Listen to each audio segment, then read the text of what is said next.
बात सियासत की। प्रदेश कांग्रेस की दिल्ली में बैठक, प्रदेश के कांग्रेस विधायकों की दिल्ली में बैठक हुई। बड़ी खबर आपको बता रहे हैं। कांग्रेस उपाध्यक्ष राहुल गांधी के साथ बैठक की गई। अशोक गहलोत, अविनाश पांडे मौजूद रहे इस बैठक में। सभी विधायकों के साथ कांग्रेस वॉर रूम में चर्चा की गई।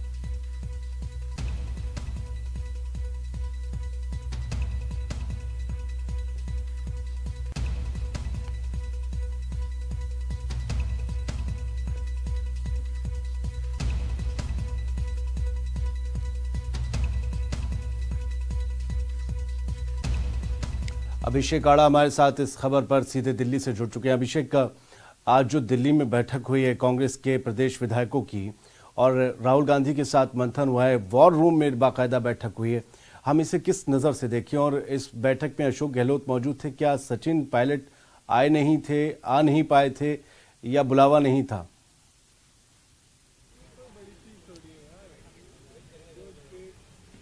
नहीं अदल, ये बैठक जो है 10 बजे से शुरू होनी थी। 10:15 बजे ये बैठक शुरू हुई है। इस बैठक में कांग्रेस के सभी 24 विधायक मौजूद थे। उसके अलावा निर्दलीय विधायक जो है नवलगढ़ से डॉक्टर राजकुमार शर्मा, वो भी इस बैठक में मौजूद है। ये बैठक मैं आपको बताऊं कि अभी चल रही है।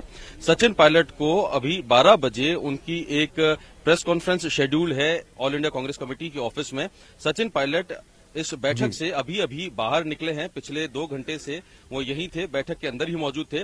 उनके अलावा एआईसीसी के जो जनरल सेक्रेटरी इंचार्ज हैं अविनाश पांडे, वो यहीं पर है। चारों जो सेक्रेटरी इंचार्ज बनाए गए हैं वो इस बैठक में मौजूद है। उसके साथ ही जो सबसे वरिष्ठ विधायक हैं अशोक गहलोत, सीनियरिटी में अशोक गहलोत भी इस बैठक में मौजूद है।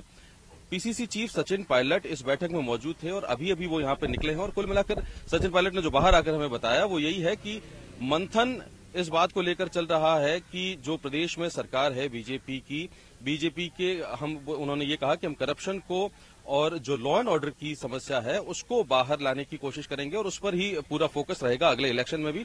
राहुल गांधी की ये इन विधायकों के साथ में पहली 1-to-1 मीटिंग है जब से ये लोग विधायक बने हैं, उसके बाद से। आदिल जी, लेकिन अभिषेक, हम जानते हैं कि ये 2 पोल हैं, अशोक गहलोत और दूसरी तरफ जो पायलट हैं सचिन पायलट, वो 2 पोल हैं प्रदेश कांग्रेस कमेटी के अंदर और इनके अपने अपने ग्रुप माने जाते हैं, जिसको लेकर कभी कभी हम लोग तलखी भी देख लेते हैं। क्या कुछ ऐसा भी कहा गया कि देखिए भाई, अब पीछे हुआ उसे छोड़िए और आगे एक साथ बढ़ना है, तभी हम मंजिल मकसूद को पा पाएंगे, वरना तो मामला मुश्किल हो जाएगा आगे भी?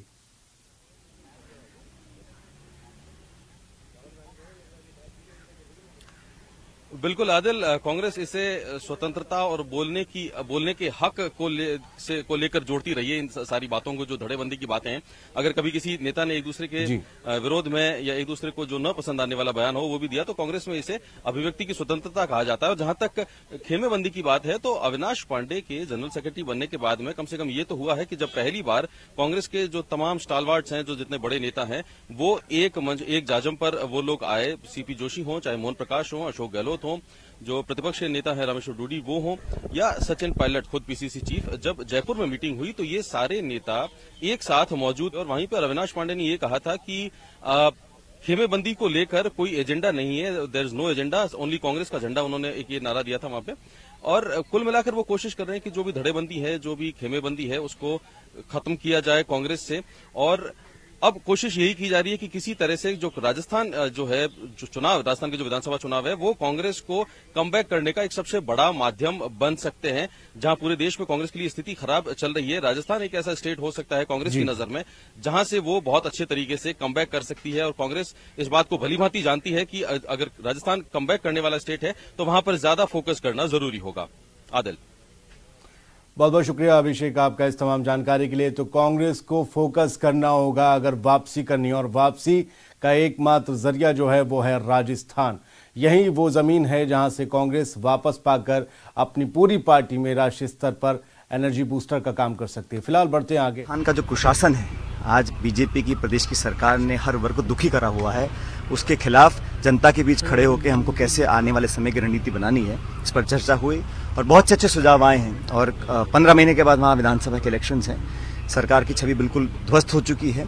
लेकिन हम लोगों को आने वाले समय के अंदर संगठनात्मक तरीके से कैसे आगे बढ़ना है, इस पर राहुल जी ने बहुत अच्छे सुझाव हमको दिए, उस पर कार्रवाई हम लोग करेंगे। राजकुमार जी को भी बुलाया है, तो राजकुमार जी क्या वापस आ रहे हैं कांग्रेस में? राजकुमार जी निर्दलीय विधायक हैं, लेकिन उन्होंने खुलेआम समर्थन दिया है हमको विधानसभा के अंदर, और आज भी वो पार्टी के साथ जुड़े हुए हैं। पहले जुड़े हुए थे, लेकिन निर्दलीय होने के बावजूद भी कांग्रेस के साथ हुए हैं। सर, कौन कौन से इश्यूज हैं जो अब कांग्रेस पार्टी उठाएगी? हम लोगों को सबसे बड़ा इशू तो वहाँ पर आज करप्शन का है और लॉ एंड ऑर्डर का है।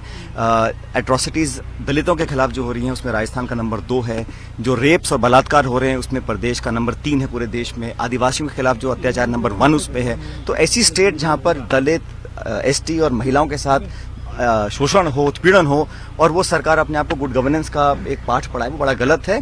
और करप्शन चरम सीमा पर है, ऊपर से नीचे तक भ्रष्टाचार में डूबी हुई बीजेपी की सरकार है, डिस्क्रेडिटेड सरकार है, वादे पूरे नहीं किए, बेनकाब हो चुकी है, गायों के मुद्दों पर, मंदिर के मुद्दों पर राजनीति करते हैं। लेकिन गिरबान जाकर देखेंगे तो पता पड़ेगा उनकी कार्यशैली कैसी है। सचिन जी, माना जा रहा है कि राहुल गांधी जी ने तलब किया है सभी विधायकों को, और आपसी अंदरूनी जो नहीं, राहुल गांधी जी 2 दिन पहले असम के नेताओं से मिले थे, उससे पहले गुजरात के नेताओं से मिले थे। हमारे यहाँ 15 महीने में चुनाव है, इसलिए जानने के लिए, समझने के लिए आज हमने उनको आमंत्रित भी किया है कि राजस्थान प्रदेश में।